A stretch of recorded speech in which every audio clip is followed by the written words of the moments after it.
My name is Daniel Mercer, and for about 3 years I worked the overnight shift at a parking garage in downtown Portland. If you've ever spent time in a city garage after midnight, you know how quiet it gets. Not peaceful quiet, the kind that feels hollow, like the whole building is holding its breath. During the day, the garage was chaotic.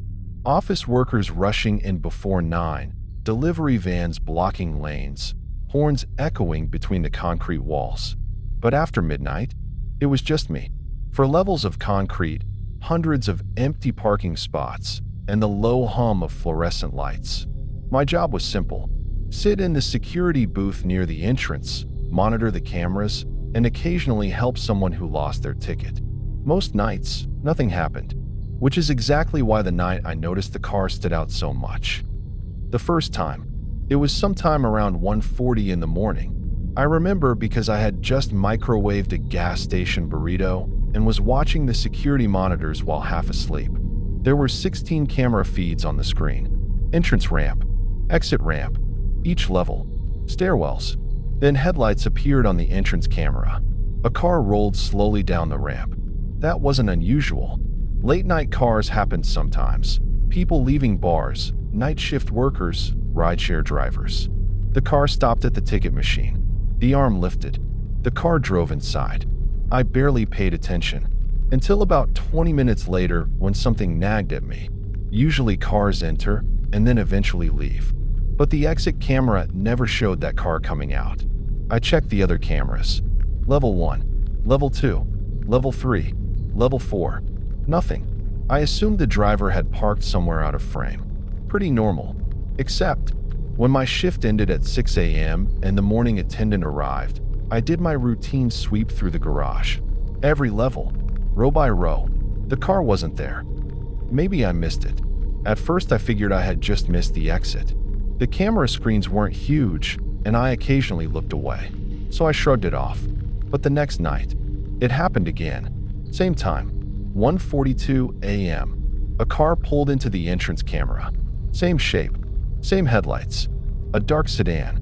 Again it stopped at the ticket machine. Again the barrier lifted. And again it rolled into the garage. I watched the monitors for the next 30 minutes. Nothing. No exit. No movement. Just empty parking levels. At around 3 a.m. I decided to walk up and check. The garage echoed with each step as I climbed the stairwell. Level 1, empty. Level 2, empty. Level 3, empty. Level 4, completely empty. The car was nowhere, but I watched it enter. Reviewing the footage. The next morning I pulled up the recorded footage. Our security system saved everything. I rewound to 1:42 a.m. The car appeared again. Black sedan. Looked like maybe a Toyota Camry or something similar. It stopped at the ticket machine. The barrier lifted. The car drove in. Then the camera switched as it moved deeper into the garage. Then, it disappeared from view, which was normal. There were blind spots between cameras. But the next camera it should have appeared on never showed it. The timestamp kept going, but the car never showed up again, and the exit camera never recorded it leaving. I watched the footage 3 times. Same result. No explanation. The third night. Now I was curious. The third night I waited. 1:40 a.m. Nothing. 1:41. Still nothing. 1:42. Headlights appeared. My stomach tightened immediately. Same car. Same dark sedan. Same slow roll toward the ticket machine. I leaned closer to the monitor. The barrier lifted. The car entered. I stood up. This time I wasn't going to rely on cameras. I grabbed my flashlight and stepped out of the booth. I heard the engine somewhere deeper inside the garage. Tires rolling slowly over concrete. I walked toward the ramp that led to level 1. The sound echoed strangely. Then it stopped. I hurried up the ramp. Level 1 was empty.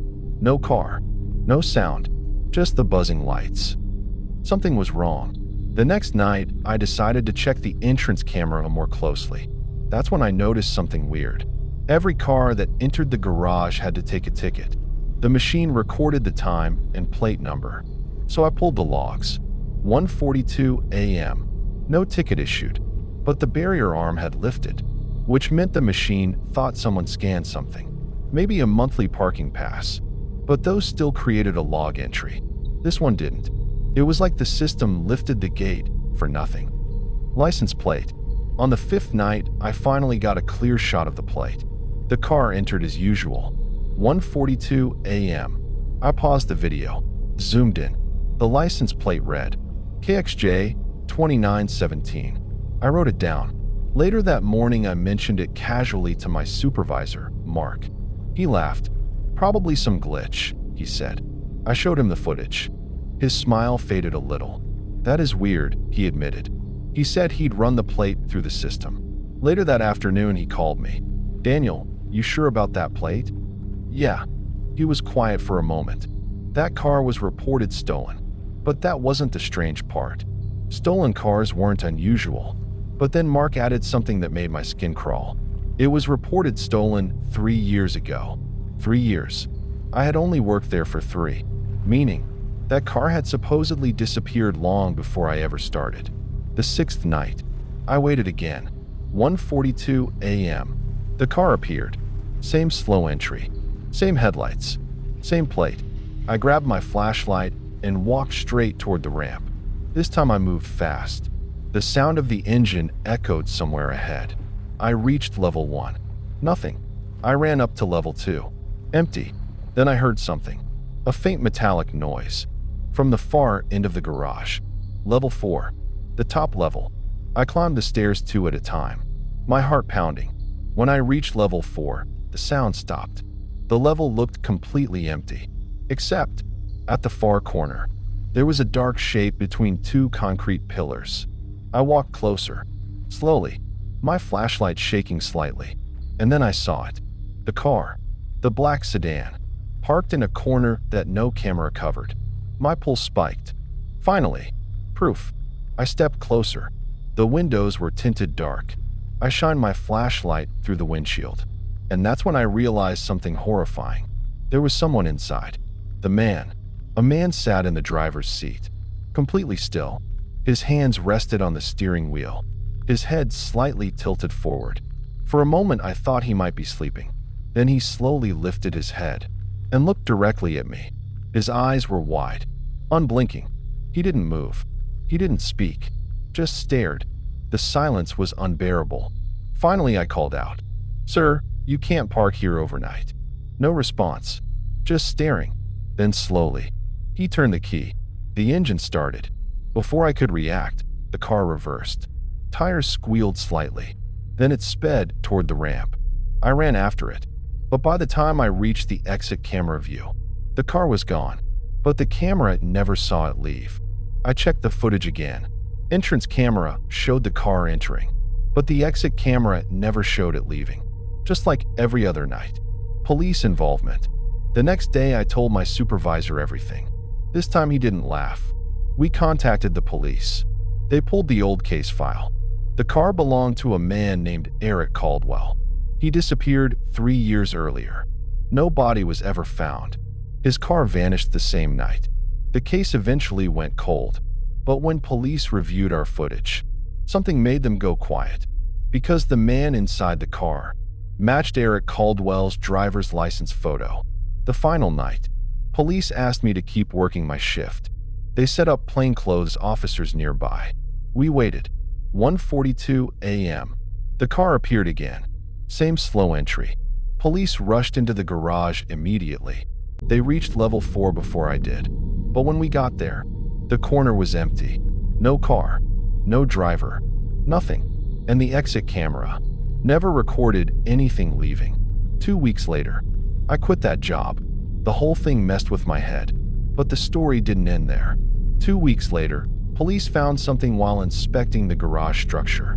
Behind a sealed concrete wall on level 4, an old maintenance tunnel. Inside, they found the black sedan, covered in dust, completely abandoned. The engine was cold, the keys still in the ignition, and inside the driver's seat was a skeleton. Forensics confirmed it. Eric Caldwell, dead for nearly 3 years. Which means the car I saw driving into that garage every night couldn't have had anyone alive inside. And the cameras still show it. Every night, 1:42 a.m., The barrier arm lifts. A car enters, but it never leaves.